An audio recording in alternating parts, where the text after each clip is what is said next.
My credit was perfect. Then my bank sold the house I was living in. I used to take pride in my credit score. It was the kind of number financial advisors admire, the one that made lenders smile and realtors nod approvingly. 7 years of paying everything on time, avoiding unnecessary debt, and watching every point on my score rise like a carefully tended garden. I had done everything right. Until the day I walked into my own kitchen and found a stranger measuring the windows. "Can I help you?" I asked, frozen by the sight of him standing by the sink with a clipboard in hand. He looked startled but not apologetic. "Oh, I assumed the house was empty. I'm from Avery Realty. We're just evaluating the property for resale." Resale? My stomach dropped. "There must be a mistake," I said, already reaching for my phone. "I live here. I own this house." "Well," he replied cautiously, "according to our paperwork, the bank owns it now." "It was foreclosed last month?" "Foreclosed?" The word didn't belong in my life. My mortgage was paid on time every single month automatically. I never missed a bill. I was the person people asked for financial advice. I asked him to leave, then stood alone in the hallway, the silence pressing on me like the walls had shifted. I called the bank immediately, expecting a quick correction. I got transferred 5 times.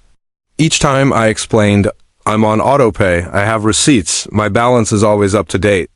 This has to be an error." Then came the voice of a woman in a quiet, rehearsed tone. "Ma'am, the mortgage was paid on time, yes. But the property title was never transferred into your name after the seller's estate settled." I blinked. "What does that mean?" "It means legally, the house is not in your name. There was a processing delay after the previous owner passed away. While you were making payments, the bank still technically held the title. That gave them the right to sell it when the estate defaulted. But I've lived here for 3 years," I said, heart racing. "I've paid every bill, done every repair, paid the taxes. How can it not be mine?" "I understand your frustration. You'll need to speak with our legal department." I spoke with 5 more people that week. I sent documents, emails, payment records, proof of escrow. I went down to the courthouse to look up the deed myself. The deed was never updated.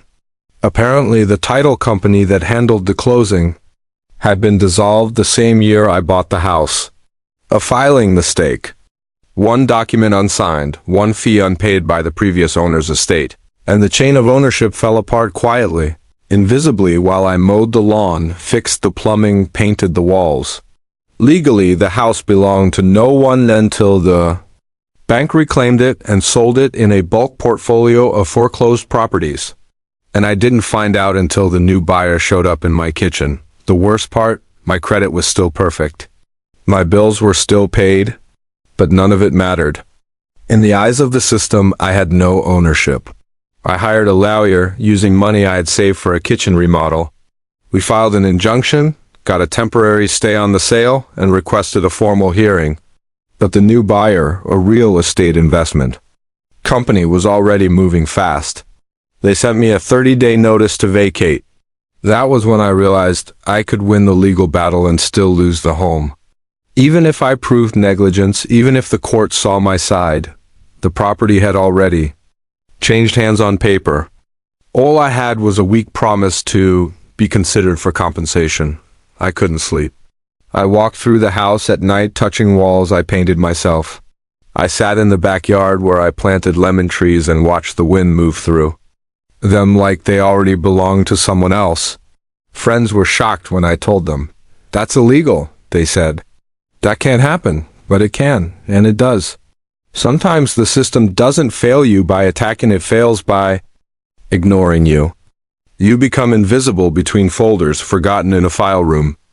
After weeks of calls and legal motions, I finally got a court date. It was 3 months away. In the meantime, the new owners were getting impatient. Their lawyer contacted me with a settlement offer, a modest payment to assist with relocation if I agreed to move out within 2 weeks.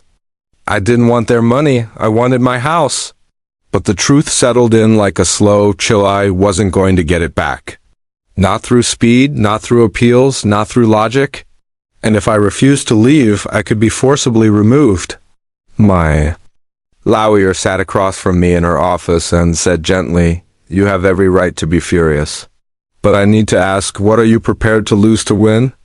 It was the right question. I took the bid out.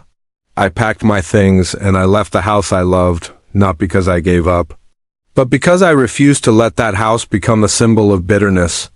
I didn't want to remember it as the place I fought the world and lost.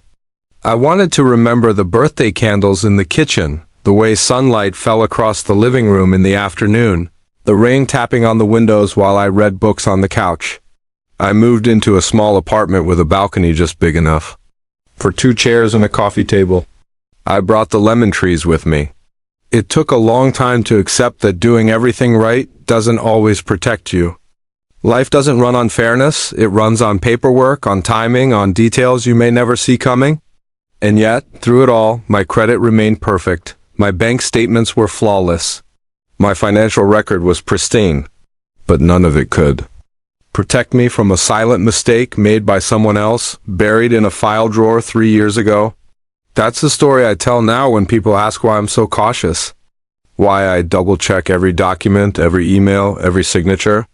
Why I read the fine print even when it's small and gray and boring. Because once I trusted the system to do its job. And it sold the house I was living in right out from under me.